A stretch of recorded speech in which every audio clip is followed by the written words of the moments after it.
വളരെ അനുഗ്രഹീതമായ നല്ല രാത്രി സമയത്തിനായി കർത്താവിന് സ്തോത്രം ചെയ്ത് ഒരുമിച്ച് ഒരു രാത്രി കൂടി കർത്താവിന്റെ സന്നിധിയിൽ സന്തോഷിപ്പാൻ, കർത്താവിന്റെ മുഖത്തേക്ക് നോക്കുവാൻ, നമ്മുടെ ജീവിതത്തിൽ ദൈവം ഒരുക്കി തന്ന വിലപ്പെട്ട അവസരങ്ങൾക്കായി സ്തോത്രം. എല്ലാ ദൈവമക്കൾക്കും കർത്താവായ യേശു ക്രിസ്തുവിന്റെ നാമത്തിൽ സ്നേഹവന്ദനം അറിയിക്കുന്നു. അല്പനിമിഷങ്ങൾ ദൈവവചനം നമുക്ക് ധ്യാനിക്കാം.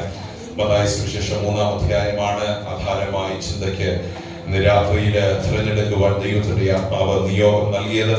ഇതിൽ ചില വേദഭാഗങ്ങൾ ഒരുമിച്ച് വായിച്ച് നമ്മുടെ ദൈവവചനം ധ്യാനിക്കാൻ പോകുകയാണ്. മത്തായി സുവിശേഷം 3-ാം അധ്യായം അതിന്റെ 11-ഉം 12-ഉം വാക്യങ്ങൾ ആരെങ്കിലും ഒരാൾ ശബ്ദം ഉയർത്തി വായിക്കും. Verse 11 and 12. ഞാൻ നിങ്ങളെ മാനസാന്തരത്തിനായി വെള്ളത്തിൽ സ്നാനം ഏൽപ്പിക്കുന്നതേ ഉള്ളൂ. എന്റെ പിന്നാലെ വരുന്നവനോ എന്നേക്കാൾ ബലവാനാകുന്നു. അവന്റെ ചെരുപ്പ് ചുമപ്പാൻ ഞാൻ മതിയായവനല്ല. അവൻ നിങ്ങളെ പരിശുദ്ധാത്മാവിലും തീയിലും സ്നാനം ഏൽപ്പിക്കും. വീശുമുറം അവന്റെ കയ്യിലുണ്ട്. അവൻ കളത്തെ മുറ്റും വെടിപ്പാക്കി ഗോതമ്പ് കളപ്പുരയിൽ കൂട്ടിവെക്കുകയും പതിർക്കെടാത്ത തീയിലിട്ട് ചുട്ടുകളയുകയും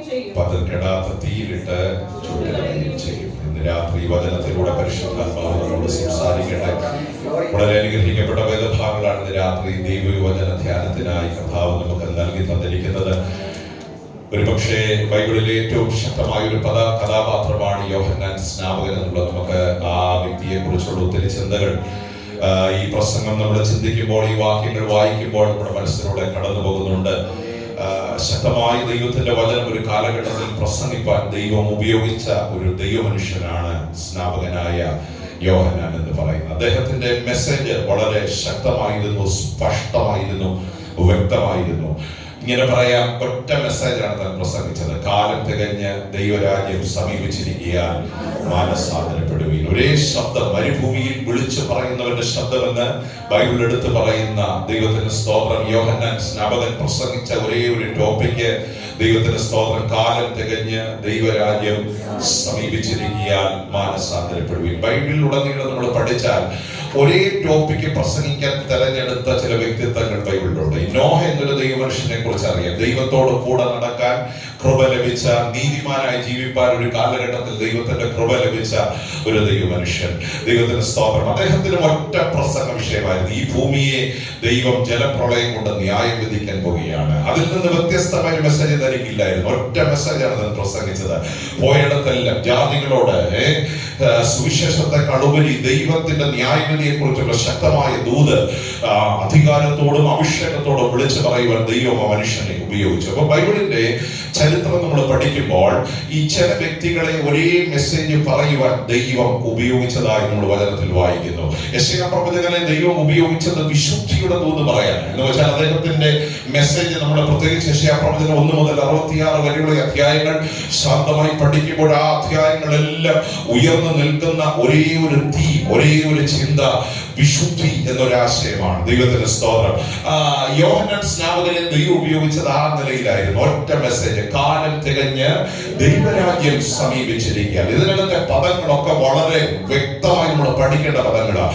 ദൈവരാജ്യം എന്നൊരു പദത്തെ കുറിച്ചാണ് യോഹന്നാൻ പ്രസംഗിച്ചത്. ദൈവത്തിന്റെ സ്തോത്രം. ദൈവരാജ്യം ഒരുപക്ഷെ കർത്താവാണ് അതിന് ഏറ്റവും നല്ലൊരു ഡെഫിനിഷൻ നൽകിയത് എന്ന് ഞാൻ വിശ്വസിക്കുന്നു. ദൈവരാജ്യം ഭക്ഷണമല്ല, ദൈവരാജ്യം പാനീയമല്ല, നീതിയും സമാധാനവും പരിശുദ്ധാത്മാവിൽ.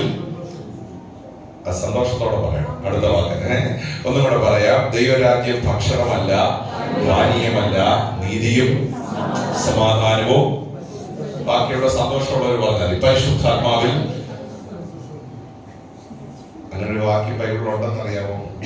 ദൈവരാജ്യം ഭക്ഷണമല്ല, പാനീയമല്ല. എന്താ ദൈവരാജ്യം? യോഹന്നാൻ പ്രസംഗിച്ച ഈ ദൈവരാജ്യം എന്നൊരു ചിന്തയെ നമ്മുടെ കർത്താവ് വ്യാഖ്യാനിക്കുക. അത് കേവലം ഒരു മാനുഷികമായ ആഹാര ക്രമീകരണമല്ല, മറിച്ച് അത് നീതിയാണ്, അത് സമാധാനമാണ്, അത് പരിശുദ്ധാത്മാവിൽ നിറഞ്ഞ സന്തോഷമാണ്. എന്ന് വെച്ചാൽ പരിശുദ്ധാത്മാവിനാൽ നയിക്കപ്പെടുന്ന ഒരു ജീവിതത്തെ വിവരിക്കുന്ന ഒരു ചിന്താഗതിയാണ് ദൈവരാജ്യം എന്ന് പറയുന്നത്.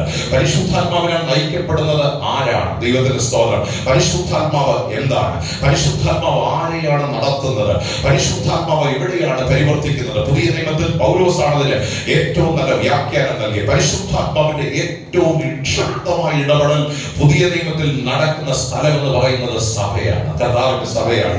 സഭയിലാണ് പരിശുദ്ധാത്മാവിന്റെ ഏറ്റവും ശക്തമേറിയ ഇടപെടലുകൾ ഉണ്ടാകുന്നത്. സഭ എന്നുള്ളത് ദൈവത്തിന് സ്തോത്രം കേവലമായി മെറ്റീരിയലായി എന്തെങ്കിലും നേടിയെടുക്കുവാനുള്ള ഒരു പ്രതിജ്ഞയോ ഒരു ആഗ്രഹമോ ഒരു വാഞ്ചയോ അതിനുള്ള ശ്രമമോ അല്ല. ഇവിടെ വെളിപ്പെടേണ്ടത് ആരാധനയാണ്, ഇവിടെ വെളിപ്പെടേണ്ടത് സന്തോഷമാണ്, ഇവിടെ മാറേണ്ടത് നിരാശയാണ്, ഇവിടെ പൊട്ടേണ്ടത് കെട്ടുകളാ, ഇവിടെ തകരേണ്ടത് നുകങ്ങളാ, ഇവിടെ ദൈവത്തിന് സ്തോത്രം ജയിക്കേണ്ടത് അന്ധകാര മേഖലകളാ. ഏറ്റവും അധികം സന്തോഷം ഒരു ദൈവവേദന അനുഭവിക്കുന്നത് സഭയ്ക്കകത്താണ്. ദൈവത്തിന് സ്തോത്രം. അവിടെ നീതിയുണ്ട്, അവിടെ സമാധാനമുണ്ട്, അവിടെ പരിശുദ്ധാത്മാവിലുള്ള സന്തോഷമുണ്ട്. ഒരു രാജ്യത്തിന് ഒരു രാജാവ് ഉള്ളതുപോലെ, ഒരു രാജ്യത്തിന് ഒരു ഭരണ ക്രമീകരണം ഉള്ളതുപോലെ, ഒരു രാജ്യത്തിന് നിയമ സംവിധാനങ്ങൾ ഉള്ളതുപോലെ ദൈവസഭയ്ക്ക് ഒരു നിയമമുണ്ട്, ദൈവസഭയ്ക്ക് ഒരു ചട്ടമുണ്ട്.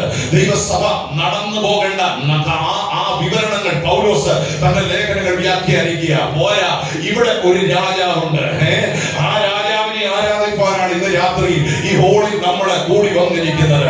രാജാതി രാജാവും കർത്താതി കർത്താവും താൻ മാത്രം അമർത്യതയുള്ളവൻ അടുത്തുകൂടാത്ത വെളിച്ചത്തിൽ വസിക്കുന്നവനുമായ പൗലോസ് എത്ര നന്നായിട്ട് ആ രാജാവെന്ന ആ വ്യക്തിത്വത്തെ വിശദീകരിച്ച് സഭയ്ക്ക് മുൻപിൽ നൽകുന്നത്. ആ പദങ്ങൾ ഒന്നും കൂടെ ഞാൻ ഏറ്റു പറയട്ടെ, ശ്രദ്ധിക്കണേ. രാജാതി രാജാവും കർത്താതി കർത്താവും. അടുത്ത വാക്ക് താൻ മാത്രം അമർത്യതയുള്ളവൻ അടുത്തുകൂടാത്ത വെളിച്ചത്തിൽ വസിക്കുന്നവനുമായ ഒരു ദൈവത്തെയാണ് നമ്മൾ ആരാധിക്കുന്നതെന്നുള്ള ആശയം ദൈവസഭയ്ക്ക് പരിശുദ്ധാത്മാവ് കൈമാറുമ്പോൾ നമ്മൾ നാഥനില്ലാത്ത ഒരു കൂട്ടരല്ല. ദൈവത്തിന് സ്തോത്രം. ഇവിടെ ഒരാൾ നമുക്ക് വേണ്ടി കർത്തൃത്വം നടത്തുന്നുണ്ട്. ഉന്നതന് മീതെ ഒരു ഉന്നതൻ, അതിന്റെ മീതെ ഒരു അത്യുന്നതൻ. നിങ്ങളുടെ ഓഫീസിലുള്ള ഏത് വ്യക്തിയേക്കാൾ ഉയർന്ന ഒരാൾ ഇന്ന് രാത്രി ആരാധനയുടെ മധ്യത്തിൽ ഇറങ്ങി വന്നിട്ടുണ്ട് എന്ന് വിശ്വസിക്കുന്ന എത്ര ദൈവമക്കളുണ്ട്. ഈ ലോകത്ത് നിങ്ങൾ കണ്ട ഏത് ശക്തനായ വ്യക്തിയേക്കാൾ അധികാരമുള്ള ഒരു വ്യക്തി, ഇടപെടുന്ന ഒരു വ്യക്തി, ഇന്നും കർത്തൃത്വം നടത്തുന്ന ഒരു വ്യക്തി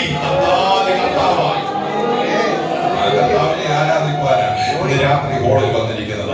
ഈ ദൈവരാജ്യം എന്നൊരു ആശയം സഭ എന്ന ആശയവുമായി ബന്ധപ്പെട്ടാണ് കർത്താവ് പ്രസംഗിച്ചതും യോഹന്നാൻ സ്നാപകൻ പ്രസംഗിച്ചതും. ദൈവത്തിന്റെ സ്തോത്രം. ഒരേ ടോപ്പിക്ക് പ്രസംഗിച്ചത് കൊണ്ട് ജനത്തിന് മുഷിയുമെന്ന് വിചാരിച്ച് ടോപ്പിക്ക് മാറ്റിയില്ല കേട്ടോ. സ്തോത്രം. എല്ലാ വെള്ളിയാഴ്ചയും എല്ലാ ചൊവ്വാഴ്ചയും ആ ദൈവദാസനെ പ്രസംഗിക്കാൻ ഒറ്റ മെസ്സേജ്: കാലം തികഞ്ഞ് ദൈവരാജ്യം സമീപിച്ചിരിക്കാൻ മാനസാന്തരപ്പെടുവീൻ. എല്ലാവർക്കും ഉള്ളതല്ല ദൈവരാജ്യം, എല്ലാവർക്കും ഉള്ളതല്ല സഭ. മാനസാന്തരപ്പെട്ട ഒരു കൂട്ടത്തിന് ദൈവം നൽകുന്ന ഏറ്റവും വലിയൊരു ഗിഫ്റ്റാണ് ദൈവസഭ എന്ന് പറയുന്നത്. സഭ എന്ന് പറയുന്നത്, ഈ സഭ എന്നൊരു വാക്ക് വളരെ ശ്രദ്ധിച്ച് നമ്മൾ പഠിക്കേണ്ട ഒരു ആശയമാണ്. ദൈവത്തിന്റെ സ്തോത്രം. ഈ പൊതുവെ ലേഖനങ്ങളിൽ ഞാൻ മത്തായി സുവിശേഷത്തിലേക്ക് മടങ്ങി വരാം, അതാണ് നമ്മുടെ ചിന്താ വിഷയം. എങ്കിൽ പൊതുവെ ലേഖനം എഴുതുമ്പോൾ ഈ സഭയെ അഭിസംബോധന ചെയ്യാതാണ് പൗലോസ് ലേഖനങ്ങൾ എഴുതുന്നത്. അപ്പൊ ഈ ലേഖനങ്ങൾ എഴുതുമ്പോൾ പൗലോസ് സഭയെ വിളിക്കുന്ന ഒരു പേരുണ്ട്, വൃതന്മാർ എന്നൊരു പദം. നിങ്ങൾ വായിച്ചിട്ടുണ്ടോ എവിടെയെങ്കിലും? വിശുദ്ധന്മാർ എന്നൊരു പദം. എല്ലാവരും ഇവിടെ ഉണ്ടോ? സ്തോത്രം. ഇങ്ങനെയുള്ള പദങ്ങൾ സഭയ്ക്ക് പൗലോസ് സിനോണിംസ് ആയി, സിമിലർ വേർഡ്സ് ആയി ഉപയോഗിക്കും. ശ്രദ്ധിച്ചേക്കണമേ. വൃതന്മാർ എന്നൊരു പദം, വിശുദ്ധന്മാർ എന്നൊരു പദം, വീണ്ടെടുക്കപ്പെട്ട കൂട്ടം എന്നൊരു പദം, രക്ഷിക്കപ്പെട്ടവരുടെ സംഘം എന്നൊരു പദം. പൗലോസ് ഉപയോഗിക്കുന്ന പദങ്ങൾ വളരെ ശ്രദ്ധേയമാണ്. ആ പദങ്ങൾ കേൾക്കുമ്പോൾ നമ്മുടെ അകത്തൊരു കുളിരുണ്ട്, ഇല്ലേ? നമ്മളൊക്കെ ആരാണ്? വിശുദ്ധന്മാരാണ്. നമ്മളൊക്കെ ആരാണ്? വൃതന്മാരാണ്. നമ്മളൊക്കെ ആരാണ്? രക്ഷിക്കപ്പെട്ടവരാണ്. നമ്മളൊക്കെ ആരാണ്?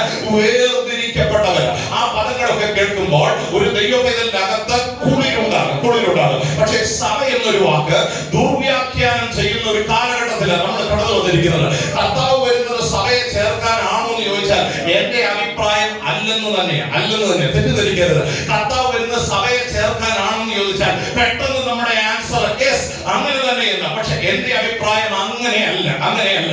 സഭ എന്ന് പറയുന്നതും കാന്തയായ മണവാട്ടി എന്ന് പറയുന്നതും രണ്ടാണ്.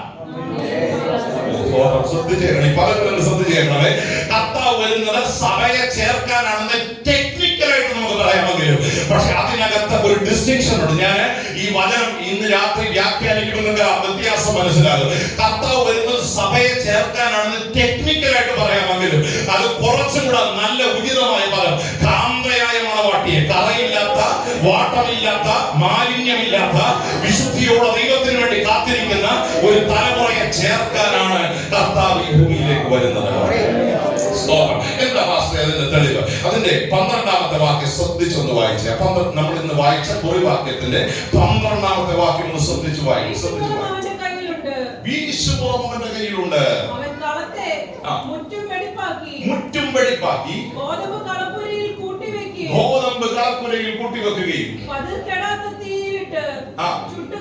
അപ്പൊ ശ്രദ്ധിക്കണം, സഭയ്ക്കകത്ത് നടക്കാൻ പോകുന്ന ഒരു ശുദ്ധീകരണത്തെ കുറിച്ച് കർത്താവ് യോഹന്നാൻ സ്നാപകനിലൂടെ ദൂത് പറയുന്നത്. ദൈവത്തിന് സ്തോത്രം. വീശുപുറം അവന്റെ കയ്യിലുണ്ട് എന്ന് വെച്ചാൽ യോഹന്നാൻ പറയും, എന്റെ പിന്നാലെ ഒരുവൻ വരുന്നുണ്ട്, പക്ഷെ അവന്റെ ചെരുപ്പിന്റെ വാറഴിപ്പാൻ ഞാൻ യോഗ്യനല്ല.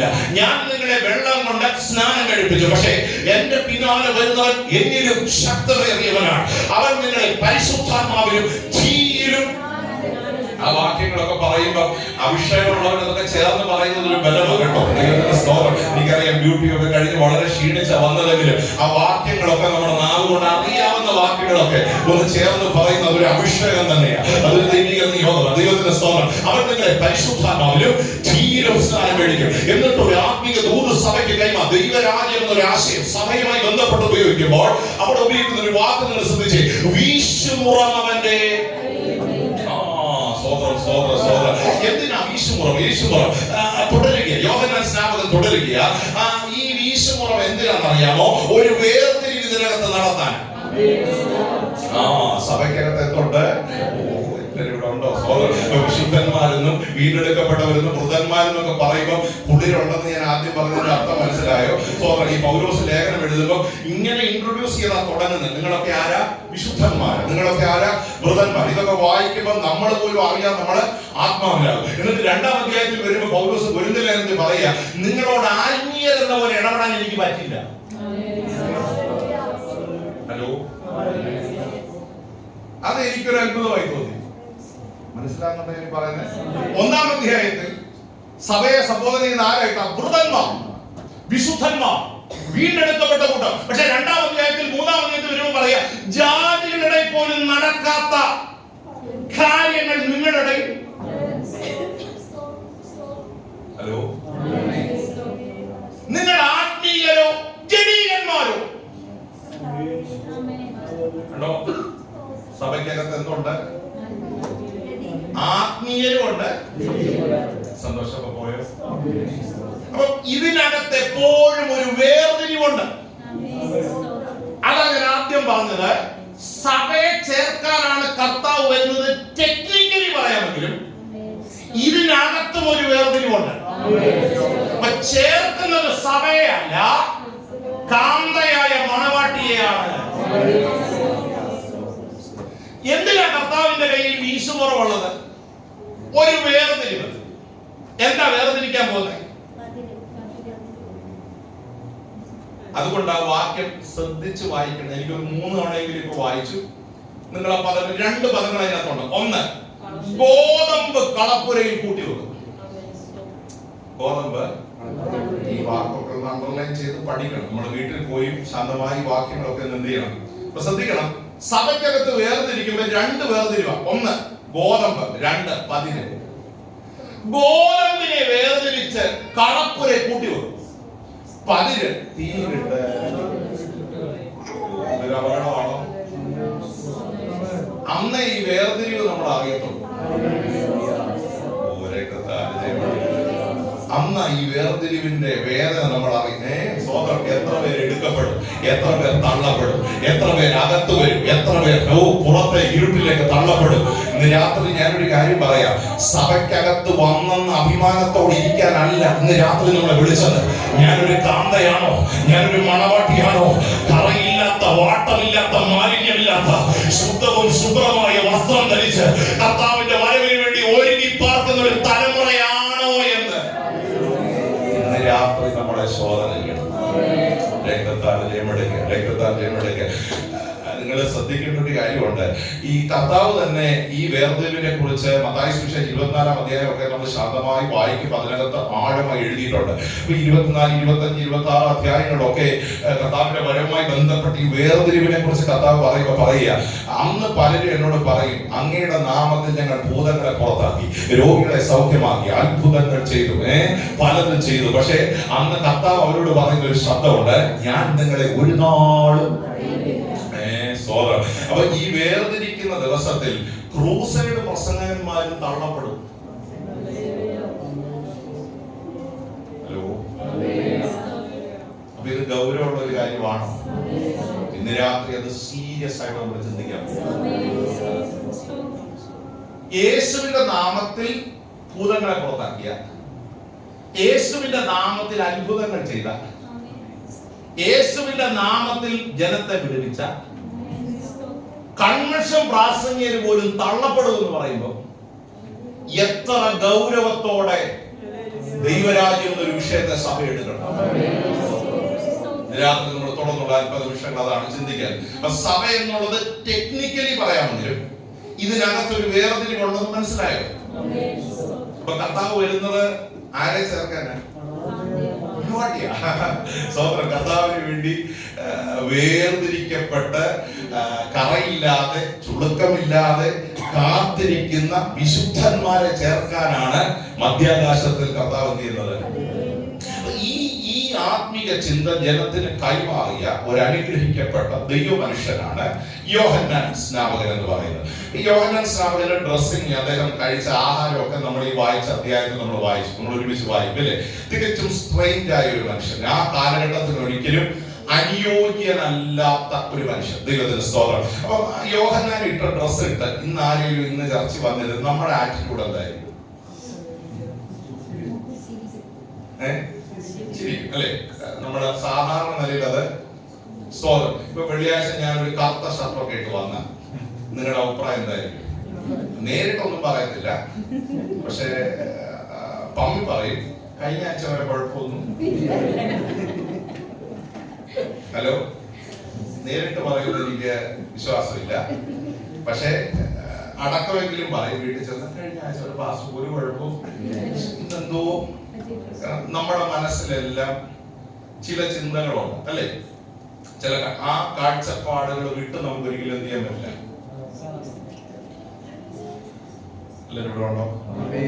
വിശുദ്ധിയുടെ ചില മാനദണ്ഡങ്ങൾ നമുക്കുണ്ട്. ആരും വിഷമിക്കണ്ട, ഞാൻ വെള്ളയിട്ടത്തുള്ളൂ, അങ്ങനെ തന്നെ ആയിരിക്കണമെന്ന് എന്റെ ആഗ്രഹം അവസാനം വരെ. ഈ വെളിയിലൊക്കെ പോകുമ്പോൾ സൂട്ടായിരുന്നു, അവിടെ പിന്നെ കറുത്തതാണോ ഗ്രേ ആണോ ക്രീമാണോ ഒന്നും വ്യത്യാസമില്ലാത്തതുകൊണ്ട് അവിടെ ഇതൊന്നും വിഷയമല്ല. പക്ഷെ ഇവിടെ എന്തേ ഇടും, നിങ്ങൾ അത് ടെൻഷൻ അടിച്ചിരിക്കേണ്ട. പക്ഷെ ഇതൊന്ന് ശ്രദ്ധിച്ച്, നമ്മുടെ മനസ്സിലെല്ലാം ചില കാഴ്ചപ്പാടുകൾ ഉറച്ചു നിൽക്കുന്നുണ്ട്. വിശുദ്ധിയുടെ ചില കാഴ്ചപ്പാടുകൾ ഉറച്ചു നിൽക്കുന്നു. ഹലോ, പ്രാർത്ഥിക്കുമ്പോ കണ്ണടച്ച് നിൽക്കുന്നവരെ കുറിച്ച് നമ്മുടെ കാഴ്ചപ്പാട് എന്തായാലും, നല്ലപോലെ ആരാധിക്കുന്നവരെ കുറിച്ചുള്ള നമ്മുടെ കാഴ്ചപ്പാട് എന്താ? കുറച്ചും കൂടെ ഗ്രേഡ് കൂടിയതാണ്. നമ്മൾ എന്ത് ചെയ്യും? നല്ല കാര്യം. ഈ ആത്മീയ കാഴ്ചപ്പാടുകളൊക്കെ നമ്മളിൽ വരണമെന്ന് ദൈവം നമ്മെ കുറിച്ച്. കാരണം സ്പിരിച്വാലിറ്റിക്ക് ഒരു ഡിസിപ്ലിൻ ഉണ്ട്. എല്ലാത്തിനകത്തും എന്തുണ്ട്? ഒരു അച്ചടക്കമുണ്ട്. സ്പിരിച്വൽ ആത്മീയ തലത്തിനകത്ത് ഏത് തലങ്ങളിലും ഒരു അച്ചടക്കമുണ്ട്. ആ അച്ചടക്കം പാലിക്കാൻ നമ്മള് ബാധ്യസ്ഥരാണ്. പക്ഷെ നിങ്ങൾ ശ്രദ്ധിക്കണം, ഈ കർത്താവിന്റെ ഒന്നാം വരവിന് വേണ്ടി ദൈവം ഒരുക്കിയ ഒരു മനുഷ്യനാണ് യോഹന്നാൻ സ്നാപകൻ അല്ലെ? ഈ കർത്താവിന്റെ രണ്ടാം വരവ് അങ്ങനെയാണ്. അതിനുവേണ്ടി ഈ ലോകം അധികം വൈകാതെ ഒരുക്കപ്പെടാൻ തുടങ്ങി. ലോകം ഒരുക്കപ്പെടാൻ തുടങ്ങി. എന്നാൽ ഈ കർത്താവ് ആദ്യം വന്നത് ഏകദേശം 2000 വർഷങ്ങൾക്ക് മുൻപാണ്. അപ്പം കർത്താവ് വരുമ്പോൾ ആ സാഹചര്യങ്ങളെ ഒരുക്കിയെടുക്കുവാൻ ദൈവം ഉപയോഗിച്ച ഒരു ദൈവ മനുഷ്യനാണ് നമ്മുടെ ഈ വേദഭാഗത്തിൽ വായിച്ച യോഹന്നാൻ സ്നാപകൻ എന്ന് പറയുന്നത്. അപ്പം അന്നും ഈ ഇസ്രായേൽ മക്കളിൽ, അന്നത്തെ ദൈവമക്കൾ എന്നറിയപ്പെടുന്ന ഇസ്രായേൽ മക്കളിൽ വ്യത്യസ്ത സമൂഹങ്ങളുണ്ട്. അപ്പൊ ഈ സമൂഹങ്ങളുടെ മുൻപിലേക്കാണ് കർത്താവ് എന്ത് ചെയ്യുന്നത്? ഇറങ്ങി വരുന്നത്. ശ്രദ്ധിച്ച് കേൾക്കാം. അവർക്ക് അന്ന് ആലയമുണ്ട്. ഏത് ആലയം അവർക്കുള്ളത്? ശലോമോൻ ദൈവത്തിന് വേണ്ടി പണിത ദൈവത്തിന്റെ ആലയം. അത് പലപ്പോഴും നശിപ്പിക്കപ്പെട്ടു, എങ്കിലും പുതുക്കി പണിയപ്പെട്ടു. വിശുദ്ധ സ്ഥലമുള്ള, പ്രാകാരമുള്ള, അതിവിശുദ്ധ സ്ഥലമുള്ള, ഷെക്കേന ഇറങ്ങുന്ന, തേജസ്സുള്ള, യാഗം നടക്കുന്ന, പുരോഹിതന്മാരുള്ള, മഹാപുരോഹിതരുള്ള, ദൈവത്തിന് സ്തോത്രം, ഒരാലയം അന്നും യഹൂദന്മാർക്ക് ഉണ്ട്. എന്നാൽ വ്യത്യസ്ത സമൂഹമാണ് യഹൂദന്മാരുടെ വ്യത്യസ്ത ക്ലാസ്സുകൾ. അപ്പൊ അതിൽ ഒരു വിഭാഗമാണ് ഈ എസ്സേനിയർ എന്ന് പറയുന്നത്. എസ്സീൻസ് എന്ന് കേട്ടിട്ടുണ്ടോ? എസ്സേനിയർ. അപ്പം ഈ എസ്സേനിയറുടെ ഏറ്റവും വലിയ പ്രത്യേകത, അതിൽ ഒരു വ്യക്തിയായിരുന്നു യോഹന്നാൻ സ്നാപകൻ എന്ന് പറയുന്നത്. അപ്പം ഈ എസ്സേനിയറുടെ ഏറ്റവും വലിയ പ്രത്യേകത, ഈ ആലയം മലിനപ്പെട്ട ഒരു കാലഘട്ടത്തിൽ മനസ്സുകൊണ്ട് ഒത്തിരി വേദനിച്ചവരാണ്. ഈ ആലയം മലിനപ്പെടുക എന്ന് പറയുമ്പോൾ കർത്താവ് ആലയത്തിലേക്ക് ചെന്ന് ചാട്ടവാർ എടുത്തില്ലേ? നിങ്ങളത് വായിച്ചിട്ടുണ്ടോ വേദഭാഗം? ദൈവത്തിന്റെ സ്തോത്രം. എന്റെ ആലയം, ആ വാക്യം അറിയാവുന്നതെന്ന് പറഞ്ഞ്, പ്രാർത്ഥനാലയം എന്ന് വിളിക്കപ്പെടും. പക്ഷെ നിങ്ങളോ, പേരെ പറയുന്നുള്ളല്ലോ, എന്റെ കൂടെ വരണം, എന്നാലേ വചനം മനസ്സിലാവും. നിങ്ങളോ അതിനെ, സഭയെ നോക്കി കർത്താവ് പറയുക, നിങ്ങൾ അതിനെ ആരാക്കി. അപ്പൊ നമുക്ക് ഇതിനകത്തൊരു റോളുണ്ടോ? ഹലോ, ഈ കൊരിന്ത്യ ലേഖനത്തിൽ ഞാനൊരു വചനം വായിച്ചു ചില നാളുകൾക്ക് മുൻപ്. അതെന്നെ വളരെ സ്ട്രൈക്ക് ചെയ്തു. ഞാൻ വായിച്ചു പോയിട്ടുള്ള വേദഭാഗമാണ്. എന്റെ ആലയം നശിപ്പിക്കുന്നവരെ ഞാൻ. അപ്പൊ എന്റെ മനസ്സിൽ വന്ന ചോദ്യം ഇതാ, നശിപ്പിക്കാൻ പറ്റുമോ? എന്റെ കൂടെ ഒന്ന് വന്നേ. എന്റെ മനസ്സിൽ വന്ന സ്ട്രൈക്കിംഗ് ചോദ്യം, നശിപ്പിക്കാൻ പറ്റുമോ? ഉത്തരം, പറ്റും. ആലയത്തെ അശുദ്ധമാക്കാൻ പറ്റുമോ? ദൈവ സാന്നിധ്യം ഇല്ലാതാക്കാൻ പറ്റുമോ?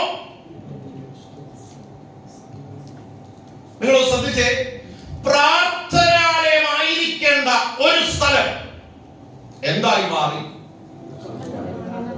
കള്ളന്മാരുടെ, പൗലോസ് ഉപയോഗിക്കുന്ന വാക്കൊക്കെ എന്തോ, വൃതന്മാര്, വിശുദ്ധന്മാര്, പറയത്തില്ല എനിക്കറിയാം, വീണ്ടെടുക്കപ്പെട്ടവര്, രക്ഷിക്കപ്പെട്ടവര്, ഈ വാക്കുകളെല്ലാം സബ്സ്റ്റിറ്റ്യൂട്ട് ചെയ്തിട്ട് സഭയെ നോക്കി കർത്താവ് പറയുകയാണ്,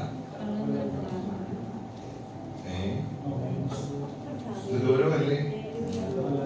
ഹലോ, സ്തോത്രം. ദൈവമഹത്വം നഷ്ടപ്പെടുന്ന ഒരു പ്രവൃത്തി നമ്മുടെ ഇടയിൽ ഉണ്ടാകരുത്. ദൈവമഹത്വം നഷ്ടപ്പെടുന്ന ഒരു വാക്ക് പോലും നമ്മുടെ നാവിൽ ഉണ്ടാകരുത്. ഒരു നിലയിൽ പൗലോസ് അതുകൊണ്ട് ഗൗരവമായ ദൂത സഭയ്ക്ക് കൈമാ, എന്റെ മന്ദിരം നശിപ്പിക്കുന്നവനെ. സ്തോത്രം. അപ്പൊ നശിപ്പിക്കാൻ പറ്റുമെന്ന് നമ്മൾ എന്ത് ചെയ്തു? നിങ്ങൾ ശ്രദ്ധിച്ച്, പ്രാർത്ഥനാലയം എന്ന് വിളിക്കപ്പെടേണ്ട ആലയം എന്തായി മാറി? കള്ളന്മാരുടെ, അവരുടെ ആത്മീയ നിലവാരം എങ്ങനായി? സ്തോത്രം. ബ്രദറെ, അല്പം മാറ്റമൊക്കെ ജീവിതത്തിൽ വേണമെന്ന് പറഞ്ഞാൽ നിങ്ങളുടെ റെസ്പോൺസ് എന്തായിരിക്കും? അല്ലെ സഹോദരി? ഹലോ, അന്നത്തെ മഹാപുരോഹിതൻ പറയാം, സഹോദര ഇങ്ങനല്ല ആത്മീയ ജീവിതം, കുറച്ചും കൂടെ അച്ചടക്കത്തോടെ എന്ത് ചെയ്യണം? അവരത് ആക്സെപ്റ്റ് ചെയ്യൂ. പക്ഷെ യോഹന്നാൻ എന്നൊരു മനുഷ്യനെ അഭിഷേകത്താൽ നിറച്ച ദൈവം എന്ത് ചെയ്തു? ഒരു കാലഘട്ടത്തിൽ ഈ മുഖത്ത് നോക്കി സർപ്പസന്തതികൾ എന്ന, ഞാനിങ്ങനെ ചിന്തിക്കാം, മാറാതെ അദ്ദേഹത്തെ പോലെ ഒരു പാസ്റ്റർ കിട്ടിയിരുന്നെങ്കിലോ? നിങ്ങൾ എപ്പോഴും ചിന്തിച്ചിട്ടുണ്ടോ? എനിക്കറിയാം, ഡൈജസ്റ്റ് ചെയ്യാൻ ബുദ്ധിമുട്ടാണ്. ഹലോ, ഇവിടുത്തെ അവസ്ഥ എന്തായിരിക്കും? പറയത്തില്ല, ഞാനൊക്കെ പറഞ്ഞു പോവാം. സ്തോത്രം. ഇന്ന് പല സഭകളിലും അങ്ങനെയുള്ളവർ വന്നിരുന്നെങ്കിലോ?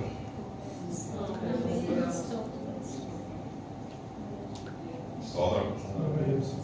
ഹലോ, പണ്ടൊരു സഭയുടെ വിഷയം പരിഹരിക്കാൻ പോയപ്പോ പാസ്റ്റർ ഇപ്പം ഗൗരവമായി മെസ്സേജ് പറയുന്നതാണ്.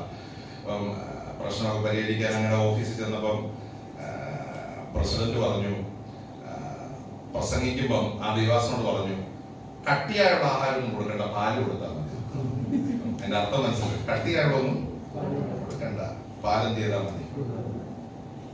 പക്ഷെ നിങ്ങൾ ശ്രദ്ധിച്ചേ, യോഹന്നാന്റെ ദൂത് വളരെ ശക്തമായി. നമുക്ക് മയമൊക്കെ വരുത്താം, നമുക്ക് മാറ്റമൊക്കെ വരുത്താം, നമുക്ക് പോളിഷൊക്കെ ചെയ്യാം, വേണമെങ്കിൽ ഒന്ന് സുഖിപ്പിക്കാം. സ്തോത്രം. പക്ഷെ ശ്രദ്ധിക്കണേ, ഗോതമ്പും പതിരും തിരിക്കുന്ന ഒരു ദിവസം.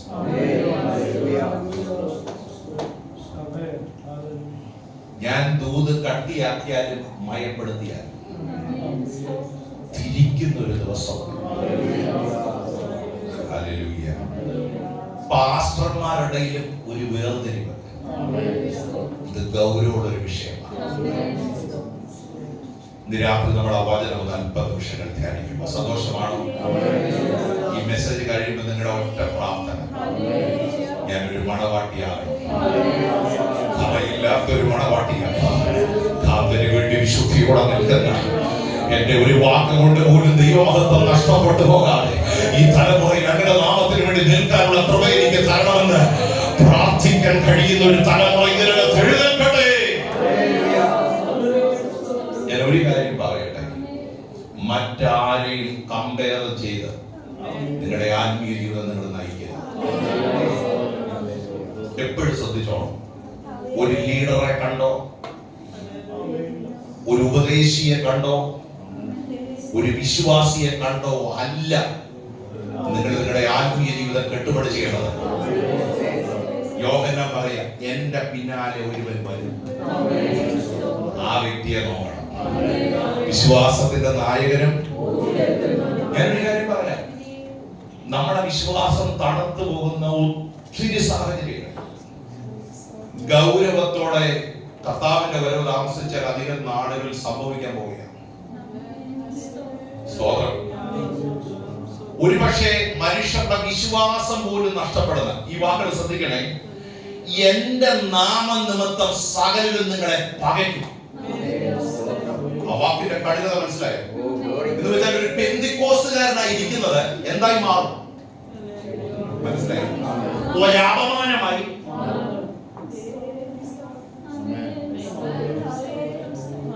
നമ്മളെ നോക്കി പലരും വിരട്ടുണ്ട്. നിങ്ങളുടെ സഭ അങ്ങനല്ലേ, നിങ്ങളുടെ ലീഡേഴ്സ് അങ്ങനല്ലേ, നിങ്ങളുടെ പ്രസ്ഥാനം ഇങ്ങനെ. ഹലോ, എന്റെ നാമനിമിത്തം നിങ്ങളെ പകയ്ക്കും. എന്നിട്ട് കർത്താവ് പറയാ, അവസാനത്തോളം സഹിച്ചു നിൽക്കുന്നവൻ. അതുകൊണ്ട് ഞാൻ പറഞ്ഞ, ആരെയും നോക്കരുത്, ആരെയും ഫോളോ ചെയ്യരുത്.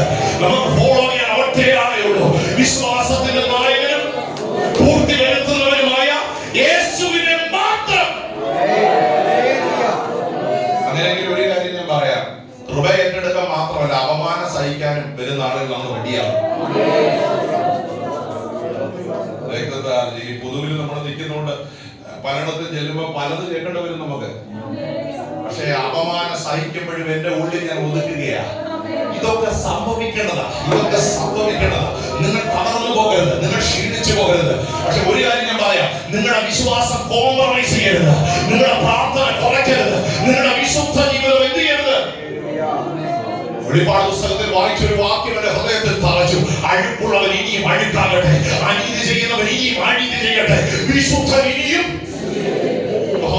അത് എന്റെ നിയോഗമാണെന്ന് മനസ്സിലാക്കുന്ന എത്ര ദൈവമക്കളുണ്ട്. കർത്താവേ, വിശുദ്ധൻ ഇനിയും തന്നെ തന്നെ അശുദ്ധമായ ഒരു കാലഘട്ടം. കർത്താവിന്റെ ഭാഷയിൽ പറഞ്ഞാൽ കള്ളന്മാരുടെ ഒരു ഗുഹയായി ആലയം മാറിയ ഒരു കാലഘട്ടത്തിൽ വേദനിച്ച ഒരു സമൂഹമായി സൈന്യം. അവർക്ക് മനസ്സിലായി, ഇങ്ങനെ ജീവിച്ചു പോയാൽ വാക്തത്വ കനകത്തില്ല. ലക്ഷ്യം എന്താ? ലക്ഷ്യം എന്താ? ലക്ഷ്യമതാണ്, എന്റെ ആശയതാണ്, ജീവനാഥനെ ഞാനെന്നു കാണുമോ. ഓ, ലക്ഷ്യമതാണ്, എന്റെ ആശയതാണ്, ജീവനാഥനെ ഞാനെന്നു കാണുമോ. ഈ പാഴ്മരുഭൂമി എനിക്കാനന്ദമല്ലേ, സിയോൻ പുരിയതോ അധിക കാമ്യമേ.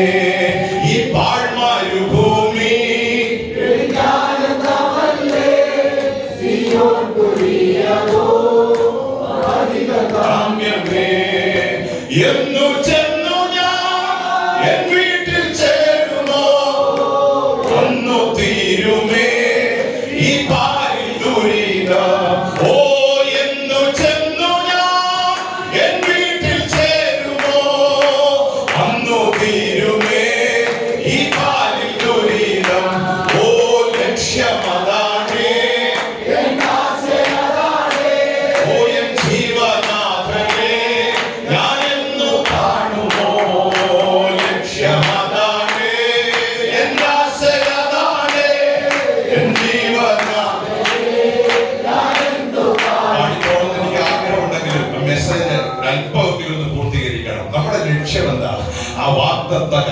സ്തോത്രം.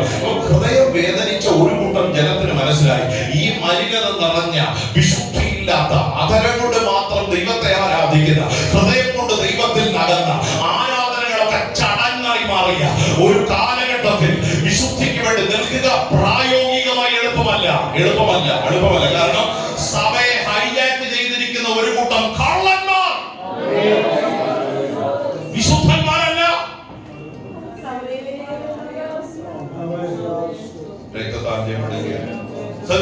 വിശുദ്ധന്മാരല്ല, കള്ളന്മാർ സഭയെ നിയന്ത്രിച്ചിരിക്കുക. വേദനിച്ച ഒരു സമൂഹം. ഞാൻ അവരെ വിളിക്കുന്നത് ഒരു ശേഷിപ്പെന്ന, ബൈബിൾ എപ്പോഴും ഉപയോഗിക്കുന്ന ഒരു പദമാണ് റെമനന്റ് എന്നൊരു പദം. നിങ്ങൾ വായിച്ചിട്ടുണ്ടോ? ഒരു ശേഷിപ്പിനെ. ഏലിയാവിനോട് കർത്താവ് പറയുക, ദൈവം പറയുക, ബാലിന് മുഴങ്കാലും മടക്കാത്ത ഒരു ശേഷിപ്പിനെ, ഒരു 700 പേരെ ഞാൻ എന്ത് ചെയ്തിട്ടുണ്ട്? അതാ ശേഷിപ്പ്. ഏതൊരു കാലഘട്ടത്തിലും ഒരു ശേഷിപ്പുണ്ട്. ആ ശേഷിപ്പാണ് കാന്തയായ മണവാട്ടി. വേദന തോന്നിയ ഈ സമൂഹം യെരൂശലേമിൽ നിന്ന് പിൻവാങ്ങിപ്പോയി. ഈ യോർദാന്റെ തീരങ്ങളിൽ, അല്പം മരുഭൂമി പോലുള്ള പ്രദേശങ്ങളിൽ, ഗുഹകളിൽ പാർത്ത് പ്രാർത്ഥനയ്ക്കും വചനധ്യാനത്തിനും വളരെ പ്രാധാന്യം കൊടുത്ത്, ആലയത്തിൽ നിന്നും യാഗത്തിൽ നിന്നും വിട്ടുനിന്ന് വിശുദ്ധിക്ക് വില കൊടുക്കാൻ തീരുമാനിച്ചു. അവരുടെ ഡ്രസ്സിംഗ് വളരെ നോർമൽ ആയിരുന്നു. അവരുടെ ആഹാരക്രമം വളരെ സിമ്പിൾ ആയിരുന്നു. കൊച്ചു ജോലികൾ ചെയ്ത് അവർക്ക് ആവശ്യമായുള്ള നന്മകൾ മാത്രം രൂപീകരിച്ച് കൂടുതൽ സമയം പ്രാർത്ഥനയ്ക്കും വചനധ്യാനത്തിനും വേണ്ടി വേർതിരിച്ച് മശീഹയുടെ വരവിന് വേണ്ടി അവർ കാത്തിരുന്നു. ഇവരെ വിളിച്ച പേരാണ് എസ്സേന്യർ എന്ന് പറയുന്നത്. എസ്സേന്യർ. ഈ യോഹന്നാൻ സ്നാപകൻ എസ്സേന്യ ഗ്രൂപ്പിൽപ്പെട്ടവരാണ്. അവരുടെ ഭക്ഷണക്രമം നിങ്ങൾ ശ്രദ്ധിച്ചിട്ടുണ്ട്, നമ്മൾ വായിച്ചു പോയിട്ടുണ്ട്. വെട്ടുക്കിളിയും കാട്ടുതേനും. നമ്മൾ 3-ാം അധ്യായം വായിച്ചപ്പോ അത് നിങ്ങളുടെ മനസ്സിൽ പതിഞ്ഞു എന്ന് ഞാൻ വിശ്വസിക്കും. വെട്ടുക്കിളിയും, വെട്ടുക്കിളി എന്ന് പറയുന്ന ഒരു പക്ഷിയല്ല, ബാധയായി വന്നൊരു പക്ഷിയല്ല, അതൊരു ഫ്രൂട്ടാണ്. അപ്പൊ വെട്ടുക്കിളിയും കാട്ടുതേനും കഴിച്ച് ഇവരെന്ത് ചെയ്തു? ഉപജീവനം കഴിച്ചു. വളരെ സിമ്പിളായ ഫുഡ് കഴിച്ച്, വളരെ സിമ്പിളായ ഡ്രസ് ഇട്ട്, അധിക സമയം പ്രാർത്ഥനയ്ക്കും വചനധ്യാനത്തിനും വേണ്ടി വേർതിരിച്ച് അവരുടെ മനസ്സിലുണ്ടായിരുന്ന ഒരേ ഒരു ലക്ഷ്യം, ദൈവത്തിന് സ്തോത്രം, കാന്തന്റെ വരവിന് വേണ്ടി, അല്ലെങ്കിൽ മശീഹയുടെ വരവിന് വേണ്ടി അവർ എന്ത് ചെയ്യുക? കാത്തിരിക്കുക. അപ്പൊ കാത്തിരിക്കുമ്പോൾ ദൈവം അതിനകത്ത് ഒരാളെ എഴുന്നേൽപ്പിച്ചു. എന്തിനാ? ഒരു ദൂത് പറയാൻ. എന്താ ദൂത്? അതാണ് നമ്മൾ ചിന്തിച്ചത്. കാലം തികഞ്ഞ് ദൈവരാജ്യം സമീപിച്ചിരിക്കയാൽ മാനസാന്തരപ്പെടുവീൻ. ദൈവത്തിന് സ്തോത്രം ചെയ്യുക. സഭയ്ക്ക് ദൈവവുമായി ബന്ധമുണ്ടാകണം. ദൈവമക്കൾക്ക് എന്തുണ്ടാകണം? ഇപ്പൊ ഒരു ക്രിസ്മസ് സീസൺ കേരളത്തിൽ വരിക. കഴിഞ്ഞ ദിവസം നമ്മുടെ ധനമന്ത്രി KN ബാലഗോപാൽ സാറിന്റെ ഒരു ഇന്റർവ്യൂ ഉണ്ട്. എനിക്ക് ഒത്തിരി സന്തോഷം തോന്നി. അദ്ദേഹം പറഞ്ഞു, ക്രിസ്മസ് സീസണെ വളരെ ആവേശത്തോടാണ് ഞാൻ വെൽക്കം ചെയ്തത്. അപ്പൊ ഞാൻ വിചാരിച്ചു അദ്ദേഹം വിശ്വാസിയായോ. പെട്ടെന്ന് എനിക്ക് ഇന്റർവ്യൂ, കാരണം വളരെ ആവേശത്തോടാണ്. അപ്പം എന്നിട്ട് അദ്ദേഹം പറയുക, അത് കേട്ടപ്പോൾ എന്റെ ആവേശം പോയി. ഏറ്റവും കൂടുതൽ മദ്യം വിൽക്കുന്നത് ഏത് സീസണിലാണ്? അതുകൊണ്ട് ഗവൺമെന്റ് ഏറ്റവും കൂടുതൽ കാശ് കിട്ടുന്ന സമയമാണ്. അതുകൊണ്ട് വളരെ ആവേശത്തോടെ ഞങ്ങൾ ക്രിസ്മസിന് എന്ത് ചെയ്യുക? ഹലോ, ദൈവവുമായി ബന്ധമുണ്ടോ?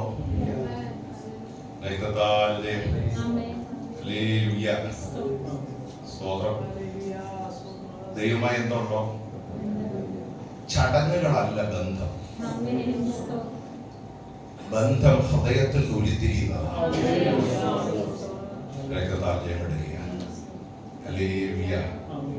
നിങ്ങൾ ശ്രദ്ധിച്ചേ, മദ്യപിച്ചു, കള്ളു കുടിച്ചു, വീടുകളിൽ പിരിവ് നടത്തി. ഹലോ, അതിനൊരു ഓമന പേര് കൊടുക്കും, കരോൾ. എന്താ കരോളിന്റെ പ്രത്യേകത? സ്തോത്രം. ചില വർഷങ്ങൾക്ക് മുമ്പ് ഒരു കരോൾ ഇങ്ങനെ നടന്നു വരിക. അപ്പൊ ഞാൻ അതിനകത്തുള്ള ഒരു അച്ഛനോട് ചോദിച്ചാൽ, ഉച്ച മുതൽ വൈകിട്ട് വരെ നിന്ന് എന്ത് കിട്ടും? ഒരു പൈറ്റ് അടിക്കാനുള്ള കിട്ടുന്നു. ഉച്ച മുതൽ വൈകിട്ട് വരെ കരോളിന് എന്ത് കിട്ടും? ഹലോ, ഇപ്പൊ കരോളിന് പോകുമ്പോ പറയുന്ന ആരെ കുറിച്ചാ? പക്ഷെ അച്ഛന്റെ ലക്ഷ്യം നിങ്ങൾ ശ്രദ്ധിച്ചേ, ക്രിസ്തുവിനുള്ളവരെന്ന് പറയുന്നവർ പോലും ദൈവവുമായി ബന്ധമില്ലാത്തവരായി മാറി.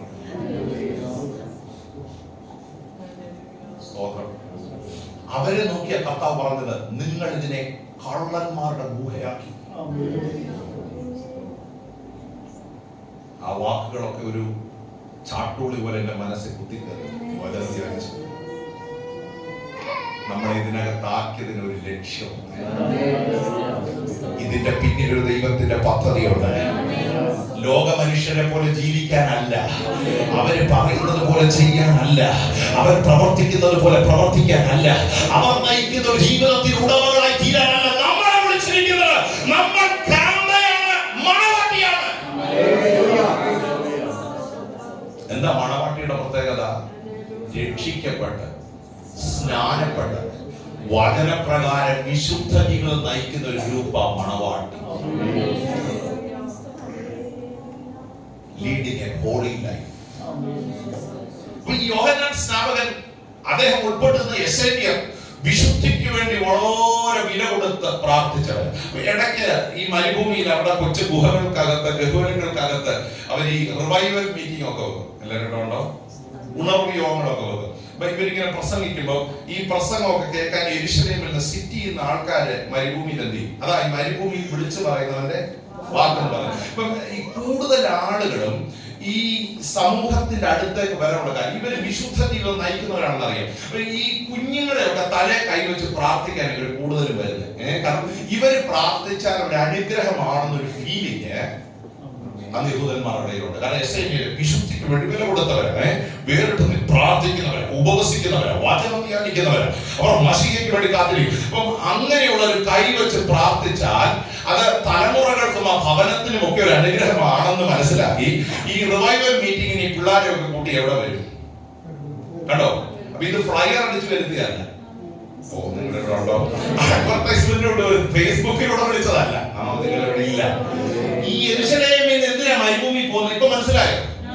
മരുഭൂമി വിളിച്ചു പറയുന്നവന്റെ ശബ്ദം കേൾക്കാൻ റിവൈവൽ മീറ്റിംഗ് കൂടെ പോകുന്നതിന്റെ കാര്യം ഇവർ കൈവച്ച് പ്രാർത്ഥിച്ചാൽ ഒരു അനുഗ്രഹമാണെന്ന ബോധ്യം. ഇങ്ങനെ പിള്ളേരെ കൊണ്ടുവരും, കുടുംബമായിട്ട് ഇങ്ങനെ വരും. അവധി ദിവസങ്ങളിലൊക്കെ വന്ന് സുവിശേഷം കേൾക്കുമ്പം യോഹന്നാൻ ഒറ്റ മെസ്സേജ് കൊടുക്കും, കാലം തികഞ്ഞ് ദൈവരാജ്യം. അപ്പം അവിടെ വലിയൊരു ശുശ്രൂഷ നടക്കുകയാണ്. വെള്ളം കൊണ്ടുള്ള ശുദ്ധീകരണം എന്ന് വെച്ചാൽ പാപങ്ങൾ ഏറ്റു പറഞ്ഞ് യോർദാൻ നദിയിൽ എന്ത് ചെയ്യും? അതൊരു ശുദ്ധീകരണം, യഹൂദന്റെ ഒരു ശുദ്ധീകരണമാണ്. വെള്ളത്തിൽ മുങ്ങി എന്ത് ചെയ്യുക? സ്നാനപ്പെടുക. അതൊരു ശുദ്ധീകരണ പ്രക്രിയ. അപ്പൊ മാനസാന്തരപ്പെട്ടവരാ അത് എന്ത് ചെയ്യുന്നത്? എന്താ മാനസാന്തരം? ഹൃദയത്തിനകത്ത് വരുന്ന മാറ്റമാണ് മാനസാന്തരം. ആ വാക്കിന്റെ അർത്ഥം അതേ ഉള്ളൂ, A change in your heart. ഹൃദയത്തിൽ വരുന്ന ഒരു മാറ്റം. ഞാൻ വ്യത്യസ്തനാണ്, ഞാൻ ഒരു ദൈവഭക്തനാണ്, എനിക്ക് മറ്റുള്ളവർ പറയുന്നത് പോലെ പറയാൻ പറ്റില്ല, എനിക്ക് അവർ ജീവിക്കുന്ന പോലെ ജീവിക്കാൻ പറ്റില്ല, അവർ ചെയ്യുന്ന പോലെ ചെയ്യാൻ പറ്റില്ല, ഞാൻ വ്യത്യസ്തനാണ്, എനിക്കൊരു രാജാവുണ്ട്, എനിക്കൊരു പ്രമാണമുണ്ട്, എനിക്കൊരു വചനമുണ്ട്, എനിക്കൊരു നിയമമുണ്ട്. അതിൻ പ്രകാരം ജീവിപ്പാൻ ഏൽപ്പിച്ചു കൊടുക്കുന്നവരെ വിളിക്കുന്ന പേരാണ് മാനസാന്തരപ്പെട്ടവർ. ഈ ദൂതാണ് അവർ വിളിച്ചു പറഞ്ഞത്, കാലം തികഞ്ഞ് ദൈവരാജ്യം സമീപിച്ചിരിക്കയാൽ മാനസാന്തരപ്പെടുകയും. അപ്പം ഈ ദൂത് കേട്ട് യോഹന്നാന്റെ കൈക്കീഴിൽ സ്നാനമേൽക്കാൻ പലരും വന്നു. ദൈവത്തിന് സ്തോത്രം. 5-ാം വാക്യം ഒന്ന് ശ്രദ്ധിച്ച്, അതിനകത്ത് ചില പദങ്ങൾ പരിശുദ്ധന്മാർ രേഖപ്പെടുത്തിയിട്ടുണ്ട്. 5-ാം വാക്യം നമ്മൾ വായിച്ച 3-ാം അധ്യായം. യെരുശലേമ്യരും ദേശക്കാരൊക്കെയും യോർദാന്റെ ഇരുകരയുമുള്ള എല്ലാ നാട്ടുകാരും പുറപ്പെട്ട് അവന്റെ അടുക്കൽ ചെന്ന് തങ്ങളുടെ പാപങ്ങളെ ഏറ്റുപറഞ്ഞുകൊണ്ട് യോർദാൻ നദിയിൽ അവനാൽ സ്നാനമേറ്റു. അപ്പം കുറെ പേര് മാനസാന്തരപ്പെട്ടു. കാരണം ഇവരുടെ ശക്തിയേറിയ വചന ശുശ്രൂഷ കേട്ടപ്പോ ഞാൻ ഇങ്ങനെയൊന്നും ജീവിക്കേണ്ടവനല്ലെന്നൊരു ബോധ്യം കുറെ ഹൃദയങ്ങൾക്കകത്ത് എന്ത് ചെയ്തു? അവരവരുടെ പാപങ്ങൾ ഏറ്റുപറഞ്ഞു. സ്തോത്രം. വെള്ളത്തിൽ മുങ്ങി എന്ത് ചെയ്തു? ഇനി അടുത്ത വാക്യം ശ്രദ്ധിച്ച്, അത് കമ്പയർ ചെയ്ത് നമ്മളൊന്ന് ചിന്തിക്കേണ്ട. അടുത്ത വാക്യം, തന്റെ സ്നാനത്തിനായി പരീശരിലും സദൂക്യരിലും പലർ വരുന്നത് കണ്ടാറേ അവൻ അവരോട് പറഞ്ഞത്, സർപ്പസന്തതികളെ, വരുവാനുള്ള കോപത്തെ ഒഴിഞ്ഞ് ഓടിപ്പോകുവാൻ നിങ്ങൾക്ക് ഉപദേശിച്ചു തന്നതാ. ചിലരൊക്കെ യോഗത്തിന് വന്നു, അവര് പ്രത്യേകിച്ച് മാനസാന്തരപ്പെടാനൊന്നും വന്നതല്ല. പക്ഷെ എങ്ങനെ ഉണ്ടെന്ന്, പാസ്റ്റർ എങ്ങനെയുണ്ട്, എത്ര വിശ്വാസികളായി, ഹലോ, AC ഒക്കെ ഉണ്ടോ റൂമില്, അത്യാവശ്യം കസേരയൊക്കെ ഇറങ്ങിയത് ശരിയാണ്. നിങ്ങളിവിടെ ഇല്ല, നോക്കാൻ വരുന്നവരൊക്കെ പോയി. അത്യാവശ്യം നല്ലൊരു മീറ്റിംഗ് ആയിരുന്നു. ഒരു ശക്തമായ ആത്മീയ ശുശ്രൂഷ വെളിപ്പെട്ടു. ആ മുന്നിൽ ഇരുന്ന് കൈയടിച്ച 2-3 പേരുണ്ട്. നല്ല ആത്മീയ നമ്മളെ ഇങ്ങനെ സപ്പോർട്ട് ചെയ്ത് ശുശ്രൂഷ സപ്പോർട്ട് ചെയ്തു. അതൊരു പ്രത്യേക ബലം. യോഗ കഴിഞ്ഞ് എല്ലാവരും തമ്മിൽ ഇങ്ങനെ വർത്താനം പറഞ്ഞുകൊണ്ടിരിക്കുന്നു. ഞാനും വെളിയിലോട്ട് പോയി. ഈ 2-3 പേര് വർത്താനം പറയാം. ഇങ്ങനെ ആറ്റം ബോംബാണല്ലോ വന്നതാരാ? സ്തോത്രം. അപ്പം ഞാൻ പുറകിക്കുന്ന കാര്യം എന്ത് ചെയ്തില്ല, അവര് കാണുന്നില്ല. അപ്പൊ ഒരാൾ പറയാം, നമ്മുടെ സഭയിലൊന്നും വിളിക്കണ്ട. ഹലോ, നമ്മുടെ സഭയിലൊന്നും ഇവരാ മുന്നിൽ നിന്ന് കൈയടിച്ച്.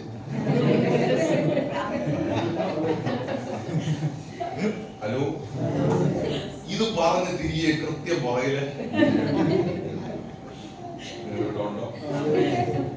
എനിക്ക് മനസ്സിലായി. 1.5 മണിക്കൂർ കൈയടിച്ചതും വെറുതെ അന്യഭാഷ പറഞ്ഞത്. ഹലോ, പറയുന്നത് ഇന്ന് വന്ന ഒരു ആറ്റം ബോംബ് നമ്മുടെ ചർച്ച ഇവിടെ ഉണ്ടോ? അങ്ങനെ ചിലരുണ്ട്. അവര് പ്രത്യേകിച്ച് മാറ്റമൊന്നുമില്ല. പിന്നെ കൈയൊക്കെ അടിക്കും. ഗായക സംഘം പാടുമ്പം സ്തോത്രമൊക്കെ. ഹലോ, അവരങ്ങനെ മാനസാന്തരപ്പെടാനൊന്നും വന്നതല്ല. പിന്നെ യോഗ ഒക്കെ ഒന്ന് കൂടി എല്ലാവരോടും ഒരു ഹായ് ഒക്കെ പറഞ്ഞ് നമ്മുടെ ഏത് കാറ്റഗറിയില്ല. ഹലോ,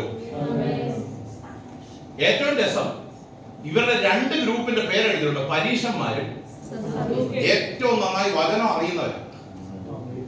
ന്യായപ്രമാണം എന്തുവാ, നിയമങ്ങൾ എന്തുവാ, 613 നിയമങ്ങൾ മോശയിലൂടെ ദൈവം കൊടുത്ത നിയമങ്ങൾ കാണാതെ പറയുന്നവരാണ്. ദൈവം കൊടുത്ത 10 കൽപ്പനകൾ കാണാതെ പറയുന്നവരാണ്. ഹലോ, ഇവരും സ്നാനപ്പെടാൻ യോഹന്നാൻ ചോദിച്ചു എന്തിനാ വന്ന്? അല്ല, ഞങ്ങൾക്ക് വന്ന്. സ്തോത്രം. ഇവരെ നോക്കി യോഹന്നാൻ വിളിച്ച പേരാണ് സർപ്പസന്തതികളെ.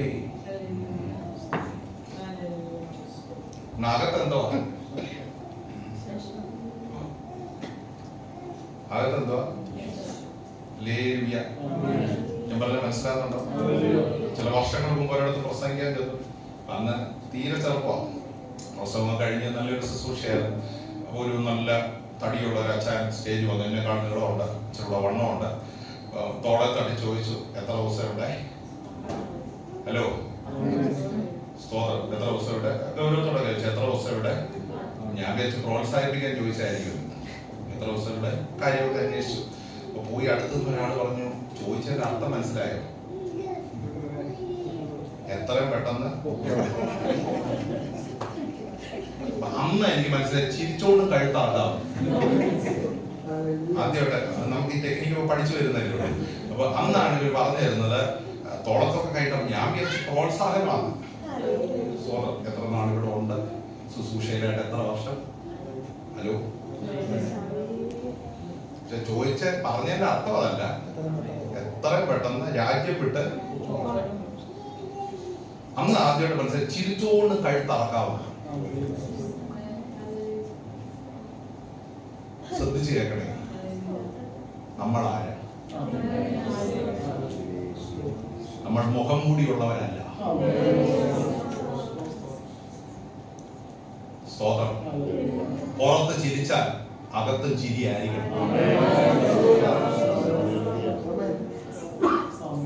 എനിക്കറിയാം, അത് അഡ്ജസ്റ്റ് ചെയ്യാൻ ഇച്ചിരി ബുദ്ധിമുട്ടാണ്. പുറത്തുള്ള എക്സ്പ്രഷൻ തന്നെ ആയിരിക്കണം അകത്തും.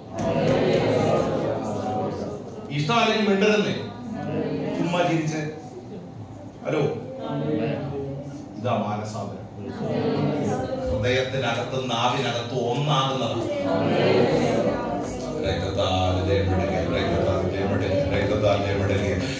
ഈ പരീക്ഷന്മാർക്ക് സദൂക്യന്മാർക്കും പറ്റിയ കുഴപ്പം, നാവിന്മേൽ വചനം ഇങ്ങനെ എന്താ പറയുക, വെളിപ്പാട് പോലെ വന്നോണ്ടിരിക്കുക. പക്ഷെ അകത്ത് വിഷമാണ്. സ്വർഗം അവരെ നോക്കി പറഞ്ഞു, സർപ്പസന്തതികളെ, വരുവാനുള്ള കോപത്തിൽ നിന്ന് ഒഴിഞ്ഞു പോകാൻ നിങ്ങളെ ഉപദേശിച്ചതാ മാനസാന്തരത്തിന് യോഗ്യമായ.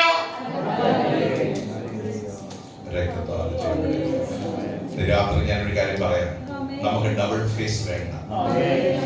ഞാൻ എന്റെ ദൈവത്തോട് നമുക്ക് 2 മുഖം വേണ്ട. വേണോ? ദ്വന്ദ്വ മുഖം വേണ്ട. വേണോ?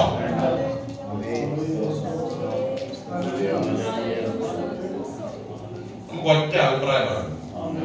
പാസ്റ്ററെ, എനിക്കൊരു ഇങ്ങനെ ഒരു അഭിപ്രായം ഉണ്ടെന്ന് മുഖത്ത് നോക്കി ഫോൺ വിളിച്ചെന്തിക്കണം. അല്ലാതെ നമ്മളെ കാണുമ്പോൾ ചിരിക്കുകയും അപ്പുറത്ത് ചെന്ന്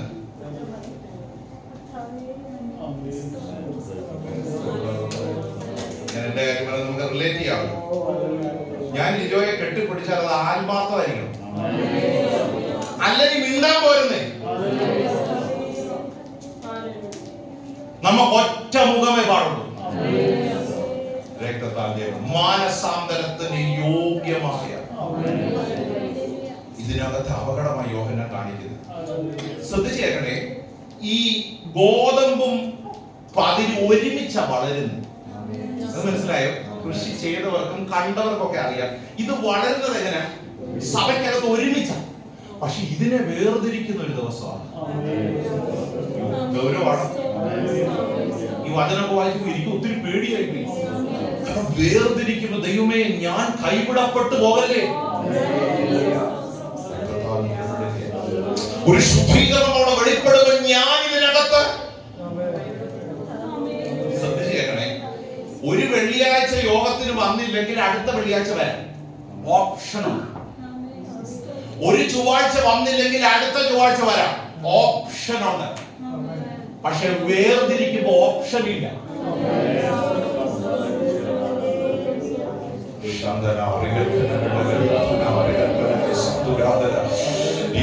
ചിലരെ ദൈവം ശുദ്ധീകരിക്കട്ടെ, ചിലരെ ദൈവം ഒരുക്കട്ടെ, ചിലരെ ദൈവം കഴുകട്ടെ.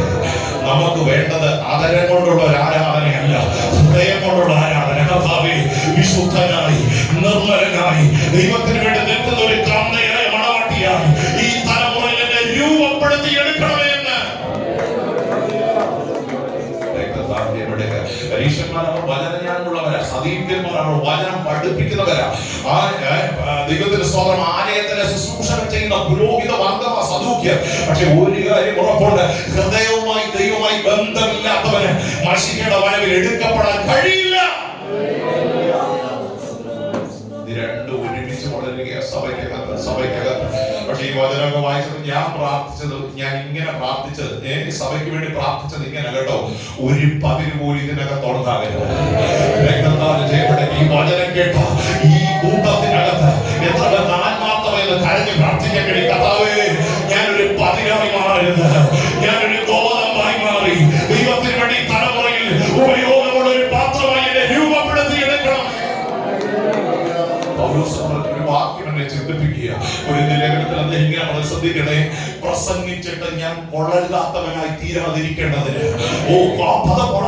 ശ്രദ്ധിക്കണേ, പ്രസംഗിച്ചിട്ട് ഞാൻ ആരായി തീരരുത്.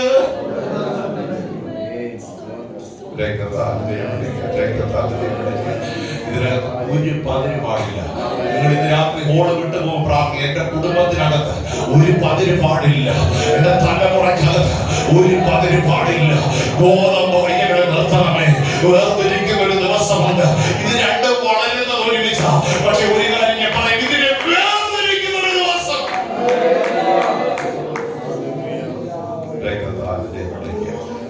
ആ സീരിയസ്നെസ് എത്ര ഹൃദയത്തിനകത്ത് വരാം. നിങ്ങളുടെ ഒരു ദൈവാസം എന്നല്ല ഞാൻ ഉത്സാഹിപ്പിക്കട്ടെ. കർത്താവ് വരുന്നത് സഭയെ ചേർക്കാനല്ല, കാന്തയെ ചേർക്കാനല്ല. വെളിപ്പാട് പുസ്തകത്തിൽ ഇങ്ങനെ ഒരു വാക്യമുണ്ട്, തന്റെ മണവാട്ടി തന്നെ താൻ ഒരുക്കി കാത്തിരിക്കും. സ്വയം ഒരുക്കിയെത്തിയ ഒരു നിയോഗം ഇന്ന് രാത്രി കർത്താവ് തരിക. സമൂഹമാകാനല്ല, ഒരു സൈന്യനാകാൻ, ദൈവത്തിന് വേണ്ടി വേർതിരിക്കപ്പെട്ട് നിൽക്കുന്ന ഒരു തലമുറയാകാൻ എത്ര പേര് ഇന്ന് രാത്രി ആഗ്രഹിക്കുന്നു. സമയം മുന്നോട്ട് പോകും. ഞാൻ ഈ മെസ്സേജ് ഇവിടെ വൈൻഡ് അപ്പ് ചെയ്യുക. ഉൾക്കണ്ണുകൾ അടച്ച ഒരു നിമിഷം നമ്മൾ ഒരുമിച്ചൊന്ന് പ്രാർത്ഥിക്കാൻ പോകുക. ജഡത്തിന്റെ ശക്തികൾ ഞങ്ങളിൽ ഉയരരുത് കർത്താവേ. മാനുഷികമായ ചിന്തകൾ ഞങ്ങളിൽ ഉയരരുത്. രക്തത്താൽ ജയപ്പെടുക. ഞങ്ങളെ അനാത്മീയരാക്കുന്ന സകല മേഖലകളെയും ഈ ദിവസങ്ങളിൽ ആത്മീയമായി ജയിച്ച് വിശുദ്ധരായി ജീവിക്കാനുള്ള കൃപ ഞങ്ങളെ കറയുള്ളവരാക്കുന്ന, ഞങ്ങളെ മാലിന്യമുള്ളവരാക്കുന്ന, ഞങ്ങളെ വാട്ടം തട്ടിപ്പിക്കുന്ന ലോകശക്തികൾ ഞങ്ങളുടെ ചുറ്റും വ്യാപരിക്കുമ്പോൾ ഇതിനകത്ത് ശുദ്ധവും ശുഭ്രവുമായ ഒരു മണവാട്ടിയായി ജീവിക്കാനുള്ള കരുത്ത് എന്റെ ദൈവം ഞങ്ങൾക്ക് തരണമേ. ഞങ്ങളെ വിശുദ്ധരാക്കി തീർക്കണമേ. എത്ര പേർക്ക് ഇന്ന് രാത്രി പ്രാർത്ഥിക്കാൻ കഴിയും? അങ്ങനെ ഒരു അഭിഷേകം ഈ ഹോളിനകത്ത് വ്യാപരിക്കട്ടെ. ഹല്ലേലൂയ. വേർതിരിക്കപ്പെടുന്ന ദിവസം കർത്താവേ കൈവിടപ്പെട്ടു പോകരുത്. ഒരു ഗോതമ്പ് മണിയായി നിൽപ്പാൻ, കളപ്പുരയിൽ കൂട്ടിവെക്കുന്ന ഒരു വസ്തുവായി മാറുവാൻ എന്റെ ദൈവമേ എന്നെ ഒരുക്കണമേ എന്ന് നമുക്ക് പ്രാർത്ഥിക്കാം. ഈ വചനത്തിന് മുൻപിൽ നമുക്ക് സമർപ്പിക്കാം. വരും ദിവസങ്ങളുടെ ജീവനും ഭക്തിക്കും ആവശ്യമായതൊക്കെ നൽകി പരിശുദ്ധാത്മാവ് നമ്മെ മുന്നോട്ട് നയിക്കുമാറാകട്ടെ. നമുക്കതിനായി പ്രാർത്ഥിക്കാം. നമ്മുടെ സഹോദരങ്ങൾ പലരും പനിയാലും മറ്റും ഭാരപ്പെടുന്നുണ്ട്. പൂർണ്ണമായ ആശ്വാസവും സമാധാനവും ദൈവം നമ്മുടെ കുഞ്ഞുങ്ങൾക്ക് നൽകേണ്ടതിനായി എല്ലാവരും ഒരു നിമിഷം സ്തോത്രം ചെയ്ത് പ്രാർത്ഥിച്ചാണ്. ആരോഗ്യത്തോടെ ബലത്തോടെ ഈ രാജ്യത്ത് മുന്നോട്ട് നീങ്ങുവാൻ, ദൈവനാമത്തിന് വേണ്ടി നിൽക്കുവാൻ പരിശുദ്ധാത്മാവ്